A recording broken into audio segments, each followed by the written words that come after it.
Sir ଦେଖାଯାଇଛି ଯେ ଆଣ୍ଠୁ ଗଣ୍ଠି ବାତ ଗୋଟେ ଭାରି ମେଜର ପ୍ରୋବ୍ଲେମ ହେଇଛି ମାନେ ଆଜିକାଲି ପ୍ରାୟ ଲୋକଙ୍କର ସେଇ ମାନେ ବେମାରୀଟା ବାହାରୁଛି। ତ ସାର୍ କଣ କାରଣ ଆର ମାନେ କଣ ପାଇଁ ଏଇ ଜିନିଷଟା ହଉଛି? ଦେଖନ୍ତୁ, ଆଣ୍ଠୁ ଗଣ୍ଠିର ବିଭିନ୍ନ ପ୍ରକାର ସମସ୍ୟା ଥାଏ, ଯେମିତିକି ଯନ୍ତ୍ରଣା ହେବା, ବଥା ହେବା, ଚଲାବୁଲାରେ କଷ୍ଟ ଅନୁଭବ କରିବା, ତଳେ ବସି ଉଠିବାରେ କଷ୍ଟ ଅନୁଭବ କରିବା, ସିଡ଼ି ଚଢ଼ିବାରେ କଷ୍ଟ ଅନୁଭବ କରିବା। ଯାହା ଆପଣ କିଛି ବର୍ଷ ଆଗରୁ ଭଲସେ କରିପାରୁଥିଲେ, ଏବେ ସେସବୁ ଜିନିଷରେ କଷ୍ଟ ଅନୁଭବ କରିବା। ଏଇ ଯେଉଁ ସବୁ ପ୍ରୋବ୍ଲେମ, ଏହା ହେଉଛି ଗୋଟେ ଲକ୍ଷଣ। ଏସବୁ ଯାହା ମୁଁ କହିଗଲି, ଏସବୁ ହେଉଛି ଲକ୍ଷଣ। ଏ ଲକ୍ଷଣର କାରଣ ଯଦି ଆମେ ଆନାଲିସିସ୍ କରିବା, ସେ କାରଣ ଡିଫରେଣ୍ଟ ଏଜ୍ ଗ୍ରୁପରେ ଡିଫରେଣ୍ଟ ଥାଏ। ଯଦି ଆମେ ବ୍ରଡଲି କ୍ୟାଟାଗୋରାଇଜ୍ କରିବା, ଗୋଟିଏ ହେଉଛି ଏଜ୍ ରିଲେଟେଡ୍ ପ୍ରୋବ୍ଲେମ୍ ବା ବୟସ ଜନିତ ଆଣ୍ଠୁ ବଥା କହନ୍ତି। ସେକେଣ୍ଡ ପ୍ରୋବ୍ଲେମ୍ ହେଉଛି କିଛି ଆଘାତ ଜନିତ, ଟ୍ରମା ଇଣ୍ଡ୍ୟୁସ୍ଡ। ଥାର୍ଡ ଥିଙ୍ଗ ହେଉଛି କିଛି ଇନଫେକ୍ସିୟସ୍ କଜେସ୍ ଅଛି କି ନାହିଁ, ଇନଫେକ୍ସନ୍ ଅଛି କି ନାହିଁ ଆଣ୍ଠୁରେ, ତା ଯୋଗୁଁ ବି ହେଇଥାଇପାରେ। ଫୋର୍ଥ ଜିନିଷ ହେଉଛି ଟ୍ୟୁମର। ଯଦି କିଛି ବୋନ୍ରେ ବା ସଫ୍ଟ ଟିସ୍ୟୁ ହେଲା, ମସଲ୍ସ ହେଲା, ସେଥିରେ କିଛି ଟ୍ୟୁମର ସରାଉଣ୍ଡିଂ ଦି ନି ଜଏଣ୍ଟ ଅଛି, ତାହେଲେ ବି ଏସବୁ ଲକ୍ଷଣ ଦେଖାଯିବ। ଚତୁର୍ଥ ସିମ୍ପଟମ୍ସ ହେଉଛି ଇନଫ୍ଲାମେଟରୀ ଆର୍ଥ୍ରାଇଟିସ୍ ବା ଯେଉଁଟାକୁ ଆମେ ଗାଁ ଗହଳିରେ ରସବାତ ବୋଲି କହୁଛନ୍ତି, ତାହେଲେ ମଧ୍ୟ ଏସବୁ ଲକ୍ଷଣ ଦେଖାଯିବ। ଏହା ଥିଲା ମେଜର କ୍ୟାଟାଗୋରୀ। ଏଇ ସବୁ ପ୍ରୋବ୍ଲେମ ରହିଲେ ଏସବୁ ଲକ୍ଷଣ ଦେଖାଯିବ। ଏହା ଛଡ଼ା ବହୁତ ଛୋଟ ବୟସରେ ବି ବହୁତ ଆପଣ ଗ୍ରୋଇଂ ଏଜ୍ରେ ଗ୍ରୋଥ୍ ପେନ୍ ହେଲେ ବି ଛୋଟ ପିଲାଙ୍କର ଆଣ୍ଠୁ ବଥା ଦେଖାଯିବ, ଯେଉଁଟା ଗ୍ରୋଥ୍ ପେନ୍ ସହିତ ରିଲେଟେଡ୍ ଥାଏ। ୟଙ୍ଗ ଆକ୍ଟିଭ୍ ଏଜ୍ରେ, ପର୍ଟିକୁଲାରଲି ଯେଉଁମାନେ ସ୍ପୋର୍ଟସ୍ ଆକ୍ଟିଭିଟିରେ ବହୁତ ଖେଳାଖେଳି କଣ୍ଟାକ୍ଟ ସ୍ପୋର୍ଟସରେ ଇନଭଲ୍ଭ ଥାନ୍ତି, ତାଙ୍କର ସ୍ପୋର୍ଟସ୍ ଇଞ୍ଜୁରି ଯୋଗୁଁ ଲିଗାମେଣ୍ଟ ଇଞ୍ଜୁରି ହେଲା, କାର୍ଟିଲେଜ୍ ଇଞ୍ଜୁରି ହେଲା, ପୋଷ୍ଟ ଇଞ୍ଜୁରି ସାଇନୋଭାଇଟିସ୍ ଯୋଗୁଁ ହେଲା, ଏମିତି different age, different profession and different systemic problem. ଯଦି ଜଣଙ୍କର କିଛି ଡାଇବେଟିସ୍ ହେଲା, ଥାଇରଏଡ୍ ହେଲା, ୟୁରିକ୍ ଏସିଡ୍ ପ୍ରୋବ୍ଲେମ୍ ହେଲା, କି ଏନି ଟାଇପ୍ ଅଫ୍ ସେରୋନେଗେଟିଭ୍ ଆର୍ଥ୍ରାଇଟିସ୍ ଯଦି ରହୁଛି, ତାହେଲେ ମଧ୍ୟ ଗଣ୍ଠିଟି ଏଫେକ୍ଟ ହେଇପାରିବ। ଏମିତି ଯାହା ମୁଁ କହିଲି, ଏହା ହେଉଛି ମେଜର କଜ୍। ଏହା ଛଡ଼ା ବହୁତ ଗୁଡ଼ାଏ ମାଇନର କଜ୍ ବି ଥାଏ। ସାର୍ ଏଇଟା କଣ ମାନେ ଘରୋଇ ଉପଚାର, ଜଣକୁ ଯଦି ହେଇଛି ତାହେଲେ ସେ କଣ ଘରୋଇ ଉପଚାର କରିପାରିବ ନା କେବଳ ଏହା ମାନେ ଏଲୋପାଥି ଖାଇବା ଦ୍ୱାରା, କିମ୍ବା କଣ ତାର ପ୍ରତିକାର ରହିଛି ଯୋଉଟା କଲେ ଜଣେ ମାନେ ପୁରା ଭଲ ହେଇପାରିବ, କିମ୍ବା କଣ ହେଇପାରିବ ଆର? ଦେଖନ୍ତୁ, ଯଦି ଆମେ ପ୍ରତିକାର କଥାକୁ ଆଲୋଚନା କରିବା, ତା ଆଗରୁ ଆମକୁ ଜାଣିବା ପାଇଁ ପଡ଼ିବ ରୋଗ କେଉଁ ଷ୍ଟେଜରେ ଅଛି। ବର୍ତ୍ତମାନ ଆପଣ ଲକ୍ଷଣ ବିଷୟରେ ଯାହା ଜାଣିଲେ, ଲକ୍ଷଣରୁ କାରଣ ଖୋଜିବେ, କାରଣରୁ ଆପଣଙ୍କୁ ଡାଇଗ୍ନୋସିସ୍ ମିଳିବ। ସପୋଜ ଆମେ ଗୋଟିଏ 40-45 ବର୍ଷର ମଣିଷଟେ, ତାର ପ୍ରଫେସନ୍, ତାର ବଡି ୱେଟ୍, ତାର ହେବିଟସ୍, ତାର କାମ କରିବା ଷ୍ଟାଇଲ, ଆମେ ଏସବୁ ହିଷ୍ଟ୍ରି ନେଲା ପରେ ନିକୁ ଏକ୍ଜାମିନ୍ କରି ଦେଖୁ କ'ଣ ହେଇଥାଇପାରେ। ସେଥିରୁ ଆମେ 2-3ଟି ମୂଳ କାରଣକୁ ଗେସ୍ କରୁ। ତାକୁ ଆମ ମେଡ଼ିକାଲ ଟର୍ମିନୋଲୋଜିରେ କହନ୍ତି ପ୍ରୋଭିଜନାଲ ଡାଇଗ୍ନୋସିସ୍ ଆଉ ଡିଫରେନ୍ସିଆଲ ଡାଇଗ୍ନୋସିସ୍। ଡିଫରେନ୍ସିଆଲ ଡାଇଗ୍ନୋସିସ୍ର ଯେଉଁ 3-4ଟି କାରଣ ଆମ ମନକୁ ଆସିଲା ବା ଆମେ କ୍ଲିନିକାଲ ଏକ୍ଜାମିନେସନ୍ ମାଧ୍ୟମରେ ଜାଣିବାକୁ ପାଇଲୁ, ତାପରେ ଆମେ ତାକୁ ଇନଭେଷ୍ଟିଗେସନ୍ କରୁ। ରେଡ଼ିଓଲୋଜିକାଲ ଇନଭେଷ୍ଟିଗେସନ୍ ହେଲା, ବ୍ଲଡ଼ ଇନଭେଷ୍ଟିଗେସନ୍ସ ହେଲା। ଏହାଦ୍ୱାରା ଆମେ କନଫର୍ମ ହଉ କି ନାଇଁ ଆମର ଯେଉଁ ଡିଫରେନ୍ସିଆଲ ଡାଇଗ୍ନୋସିସ୍ ଆମେ 3-4ଟି ଭାବୁଛନ୍ତି, ତା ଭିତରୁ ଏଇଟା ହେଉଛି କନଫର୍ମ। ସପୋଜ ଆପଣ ଡାଇଗ୍ନୋସିସ୍ ହେଲା ଯେ ଆପଣ ବୟସ ଜନିତ ଆଣ୍ଠୁଗଣ୍ଠି ବା ଡିଜେନେରେଟିଭ୍ ନି ଜଏଣ୍ଟ ବା ଅଷ୍ଟିଓଆର୍ଥ୍ରାଇଟିସରେ ପୀଡ଼ିତ।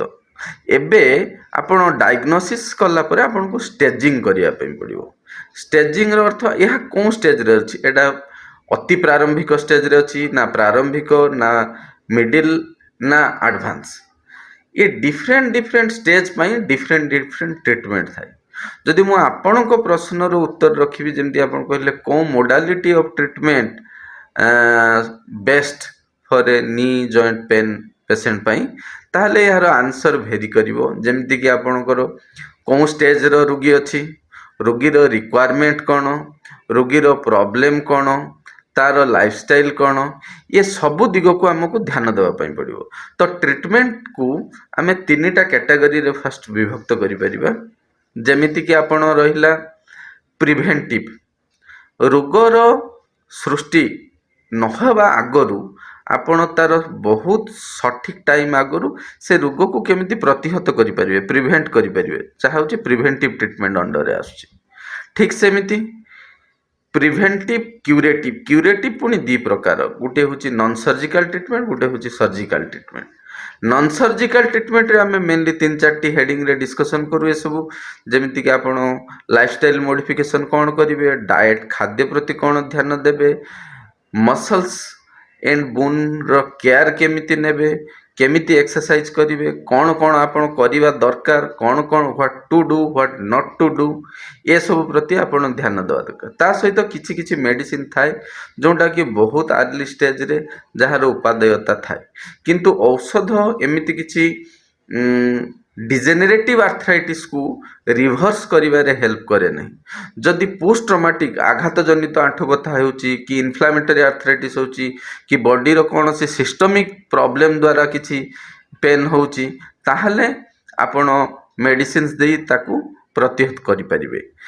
ଯଦି ଆପଣଙ୍କ ଆଣ୍ଠୁଟି ପୁରା ଖରାପ ହେଇଯାଉଛି, ଆପଣ ଆଡ଼ଭାନ୍ସ ଅଷ୍ଟିଓଆର୍ଥ୍ରାଇଟିସ୍ରେ ଆକ୍ରାନ୍ତ ଅଲରେଡ଼ି ହେଇସାରିଲେଣି, ଆପଣଙ୍କ ଆଣ୍ଠୁରେ ଡିଫର୍ମିଟି ଡେଭଲପ୍ ହେଲାନି, ବେଣ୍ଡ ହେବା ଷ୍ଟାର୍ଟ ହେଲାନି, ସେ ସାଇଡ଼କୁ ବେଣ୍ଡ ହେଉ, ଭିତରକୁ ବେଣ୍ଡ ହେଉ, ଆଗ ପଛ ପ୍ଲେନ୍ରେ ବେଣ୍ଡ ହେଉ, ଯେମିତି ବି ବେଣ୍ଡିଙ୍ଗ ହେଉ, ଯଦି ଆପଣଙ୍କର ଡିଫର୍ମିଟି ଡେଭଲପ୍ ହେଲାନି ଏବଂ ସିଭିୟର ଅଷ୍ଟିଓଆର୍ଥ୍ରାଇଟିସ୍ରେ ଅଛନ୍ତି ଏବଂ ସିଭିୟର ଅଷ୍ଟିଓପୋରୋସିସ୍ ଅଛି, ତାହେଲେ ଏଇ ଯେଉଁ ସବୁ ଆମେ ପ୍ରିଭେଣ୍ଟିଭ୍ ଟ୍ରିଟମେଣ୍ଟ ଏବଂ ନନ୍ ସର୍ଜିକାଲ ଟ୍ରିଟମେଣ୍ଟ କଥା ଡିସ୍କସନ୍ କରୁଥିଲେ ଏତେ ପର୍ଯ୍ୟନ୍ତ, ତାହା ଫଳପ୍ରଦ ହୋଇନଥାଏ। ସେହି ସମୟରେ ଆମକୁ ସର୍ଜିକାଲ ଟ୍ରିଟମେଣ୍ଟର ସାହାଯ୍ୟ ନେବା ପାଇଁ ପଡ଼େ। ତ ଏହା ଥିଲା broadly preventive treatment, non surgical treatment ଆଉ ସର୍ଜିକାଲ ଟ୍ରିଟମେଣ୍ଟର କାଟାଗୋରାଇଜେସନ୍ ଏବଂ ଡିଫରେଣ୍ଟ ଷ୍ଟେଜ୍ ଅଫ୍ ଡିଜିଜ୍ ପାଇଁ ଆମକୁ ପରମୁଟେସନ୍ କମ୍ବିନେସନ୍ କରି ଦେବା ପାଇଁ ପଡ଼େ। ତେବେ ସାର୍ ଏଇଟା ମାନେ ସମ୍ପୂର୍ଣ୍ଣ ଭଲ ହେଇପାରିବ ନା ଜୀବନ ସାରା ଜଣକୁ ଏମିତି ରହିବାକୁ ପଡ଼ିବ? ଦେଖନ୍ତୁ, ଯଦି ଡିଜେନେରେଟିଭ୍ ଆର୍ଥ୍ରାଇଟିସ୍ କଥା ଆମେ ଚିନ୍ତା କରିବା, ଆପଣ ଯେମିତି ଆପଣଙ୍କ ବୟସକୁ କମେଇ ପାରିବେନି, ଆପଣଙ୍କ ବୟସ ଚକ୍ରରେ ଯାହା ଶରୀରରେ ପରିବର୍ତ୍ତନ ହେଇଛି ତାକୁ କେବେ ରିଭର୍ସ କରିପାରିବେନି। ତେଣୁ ଯଦି ଆପଣଙ୍କର ଡ୍ୟାମେଜ୍ ବା ୱେୟାର ଆଣ୍ଡ ଟିୟର ଫେନୋମେନନ୍ ଦ୍ୱାରା ଆପଣଙ୍କ ଜଏଣ୍ଟଟି ଗୋଟେ ଇରିଭର୍ସିବଲ୍ ଆଡ଼ଭାନ୍ସ ଷ୍ଟେଜ୍ର କ୍ଷତି ହେଇଗଲାନି ବା ୱେୟାର ଆଉଟ୍ ହେଇଗଲାନି, ତାହା କେବଳ ଡିଫରେଣ୍ଟ କାଟାଗୋରାଇଜେସନ୍, ଧରାଯାଉ ଷ୍ଟେଜ୍ 2ରେ ଆପଣ ଅଛନ୍ତି, ଆପଣଙ୍କର ଫୋକାଲ କାର୍ଟିଲେଜ୍ ଡ୍ୟାମେଜ୍ ଅଛି ଜଏଣ୍ଟ ଭିତରେ, ତାହେଲେ ଆପଣ ଫୋକାଲ କାର୍ଟିଲେଜକୁ ମେଡ଼ିସିନ୍ ଖାଇ ଚେଞ୍ଜ କରିପାରିବେନି। ହୁଏତ ସେ କାର୍ଟିଲେଜ୍ କେତେ ଆପଣଙ୍କ ୱେଟ୍ ବିୟରିଂ ଆପଣଙ୍କ ଡେଲି ଆକ୍ଟିଭିଟି ପାଇଁ ଇମ୍ପୋର୍ଟାଣ୍ଟ, ଯେଉଁ ପାର୍ଟ ଅଫ୍ କାର୍ଟିଲେଜଟା ଖାଇଛି, ସେଥିରେ ଆପଣ କିଛି ଲାଇଫଷ୍ଟାଇଲ ମୋଡିଫିକେସନ୍, କିଛି ଏକ୍ସରସାଇଜ ଏହାଦ୍ୱାରା କରି କିଛି ବର୍ଷ ଏମିତି ବିତେଇ ପାରିବେ ଯେଉଁଥିରେ ଆପଣଙ୍କୁ ଯନ୍ତ୍ରଣା ମୁକ୍ତ ହେଇ ଆପଣ normal daily to daily activity କାମ କରିପାରିବେ।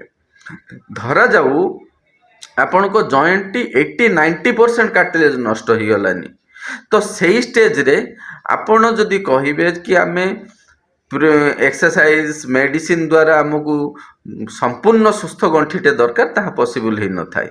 ସେଇ ଷ୍ଟେଜରେ ଆମେ ଜଏଣ୍ଟ ରିପ୍ଲେସମେଣ୍ଟ ସର୍ଜରୀର ସାହାଯ୍ୟ ନେଇଥାଉ, ଯାହାଦ୍ୱାରା ଆପଣଙ୍କ ଲାଇଫଷ୍ଟାଇଲଟି ପୂର୍ବ ଭଳି, ଯେମିତି ଆପଣ ଅଳ୍ପ ବୟସରେ ଆପଣଙ୍କ ଆଣ୍ଠୁଟି ବହୁତ ସୁସ୍ଥ ସବଳ ଷ୍ଟେବୁଲ ଏବଂ ପେନଲେସ୍ ଥାଏ, ସେଇଭଳି ଜଏଣ୍ଟ ରିପ୍ଲେସମେଣ୍ଟର ସାହାଯ୍ୟ ନେଇ ଆମେ କରିପାରିଥାଉ। ତେଣୁ ଏମିତି କିଛି ଫିକ୍ସଡ ପ୍ରିନ୍ସିପଲ୍ ନାହିଁ କି ଏହା ଔଷଧ ଦ୍ୱାରା ଭଲ ହେବ ବା ଭଲ ହେବ ନାହିଁ, ଏମିତି କିଛି ନଥାଏ।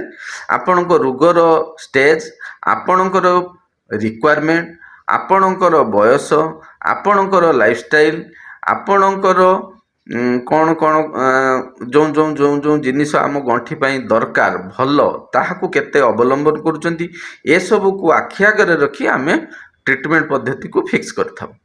ସାର୍ କେମିତି ପ୍ରକାର ଲାଇଫଷ୍ଟାଇଲ ଆ ଉପରେ ବେଶୀ ପ୍ରଭାବ ପକାଏ? ଦେଖନ୍ତୁ, ଏଇଟା ହେଉଛି ଯେଉଁ ଆମେ ପ୍ରିଭେଣ୍ଟିଭ୍ ଟ୍ରିଟମେଣ୍ଟ କଥା କହୁଥିଲେ, ତାହା ପାଇଁ ବହୁତ ଇମ୍ପୋର୍ଟାଣ୍ଟ ଯେ କ'ଣ ଭଳିଆ ଲାଇଫଷ୍ଟାଇଲ ଆମ ଆଣ୍ଠୁକୁ ବହୁତ ସୁସ୍ଥ ରଖିବ। ବହୁତ ପ୍ରଥମ ଜିନିଷ ହେଉଛି ଆପଣଙ୍କର ବସିବା, ଉଠିବା, ଚାଲିବା, ଅଫିସରେ କାମ କରିବା, ଏସବୁ ଆପଣଙ୍କର ସାଇଣ୍ଟିଫିକାଲି ଆପଣଙ୍କ ଆଣ୍ଠୁ ପାଇଁ ଫେଭରେବଲ୍ ହେବା ଦରକାର। ଅର୍ଥାତ୍ ଆପଣ ଯେତେ ସେଡେଣ୍ଟାରୀ ଲାଇଫଷ୍ଟାଇଲକୁ ଆଭଏଡ୍ କରିବେ ସେତେ ଭଲ। ନମ୍ବର 2, ଆପଣଙ୍କୁ ଆପଣଙ୍କ ୱେଟ୍ ଉପରେ କଣ୍ଟ୍ରୋଲ ଆଣିବାର ଅଛି। ଆପଣଙ୍କ ହାଇଟ୍ ଅନୁସାରେ ଆପଣଙ୍କ ୱେଟ୍ଟି ଆକ୍ସେପ୍ଟେବୁଲ୍ ଜୋନ୍ରେ ରହିବା ଦରକାର। ନମ୍ବର 3, ଆପଣ ପ୍ରତ୍ୟେକ ଦିନ କିଛି କିଛି ବ୍ୟାୟାମ କରନ୍ତୁ, ଯାହାଦ୍ୱାରା କି ଗଣ୍ଠି ଚାରିପଟେ ଥିବା ଯେଉଁ ମାଂସପେଶୀ ସୁସ୍ଥ ଏବଂ ସବଳ ରହିବ, ଯାହାଦ୍ୱାରା ଆପଣଙ୍କ ବଡ଼ିର ୱେଟ୍ ସେ ମାଂସପେଶୀ ଦ୍ୱାରା ଆବଜର୍ଭ ହେଇଯିବ ଏବଂ ଆପଣଙ୍କର ଜଏଣ୍ଟ ଉପରେ ଆପଣଙ୍କ ବଡ଼ିର ୱେଟ୍ ଲୋଡ୍ କମ୍ ରହିବ ଏବଂ ଜଏଣ୍ଟ ରିଆକ୍ସନ୍ ଫୋର୍ସ କମ୍ ରହିବ। ତା ଦ୍ୱାରା ଜଏଣ୍ଟର ଯେଉଁ ଫ୍ରିକ୍ସନାଲ ୱେୟାର ଆଣ୍ଡ ଟିୟର ଯେଉଁ ଡ୍ୟାମେଜ ପ୍ରକ୍ରିୟାଟି ଧୀର ବା ମନ୍ଥର ଗତିରେ ଚାଲିବ, ଯାହାଦ୍ୱାରା ଆପଣ ଧରାଯାଉ 45 ବର୍ଷ ବୟସରେ ଗୋଟେ ପର୍ଟିକୁଲାର ହେବିଟସର ଜଣେ ବ୍ୟକ୍ତିର ଆଣ୍ଠୁ ଯେଉଁ ରେଟ୍ରେ ଡ୍ୟାମେଜ ହେବା କଥା ତାହା 50-55 ବର୍ଷରେ ହେବ। ଆମେ କେବେ ବୟସର ଡିଜେନେରେସନକୁ ବନ୍ଦ କରିପାରିବୁନି, କିନ୍ତୁ ଆମେ ସେ ଯେଉଁ ରେଟ୍ ଅଫ୍ ଡିଜେନେରେସନକୁ ସ୍ଲୋ କରିପାରିବୁ ଏବଂ ବହୁତ ଦିନ ଗୋଟିଏ ଆଣ୍ଠୁକୁ ସୁସ୍ଥ ସବଳ ଏବଂ ଫଙ୍କସନାଲ ରଖିପାରିବୁ। ଯେମିତିକି ମୁଁ ଆପଣଙ୍କୁ କହିଲି, ଏକ୍ସରସାଇଜ, ଲାଇଫଷ୍ଟାଇଲ ମଡିଫିକେସନ୍ସ ଏଣ୍ଡ ଆପଣ ମାଂସପେଶୀକୁ କେମିତି ସୁଦୃଢ଼ ସବଳ ରଖିବେ। ତା ଛଡ଼ା ଆପଣଙ୍କର ସିଷ୍ଟମିକ୍ ପ୍ରୋବ୍ଲେମ୍, ଯଦି ଆପଣଙ୍କୁ ସୁଗାର ଅଛି, ଯଦି ଆପଣଙ୍କୁ ଥାଇରଏଡ଼ ଅଛି, ଯଦି ଆପଣଙ୍କୁ ଇସନୋଫିଲିକ୍ ମାଇଲ୍ଜିଆ ସିଣ୍ଡ୍ରୋମ୍ ଅଛି କି ଅଲଗା different sero negative arthritis, sero positive arthritis ଗ୍ରୁପର କିଛି ରୋଗରେ ଆପଣ ଆକ୍ରାନ୍ତ ଅଛନ୍ତି, ତାହେଲେ ତା ପାଇଁ ସ୍ପେସିଫିକ୍ ମେଡ଼ିସିନ ଖାଇ ସେ ରୋଗକୁ ଆପଣଙ୍କ କଣ୍ଟ୍ରୋଲରେ ରଖିବାର ଅଛି। ଏହା ଥିଲା ଜେନେରାଲ ମେଜର। ଏଇ ଯେଉଁ 3-4ଟି ପଏଣ୍ଟ କହିଲି, ଏହାଦ୍ୱାରା ଆପଣ ଆପଣଙ୍କ ଆଣ୍ଠୁର ଯେଉଁ ନଷ୍ଟ ହେବା ପ୍ରକ୍ରିୟାକୁ ଆପଣଙ୍କ କଣ୍ଟ୍ରୋଲରେ ରଖିପାରିବେ ଏବଂ ଆଣ୍ଠୁର ଡ୍ୟାମେଜଟି ବହୁତ ଦିନ ପର୍ଯ୍ୟନ୍ତ ନ ହୋଇ ସୁସ୍ଥ ସବଳ ଆଣ୍ଠୁଟି ରହିପାରିବ। ଧନ୍ୟବାଦ।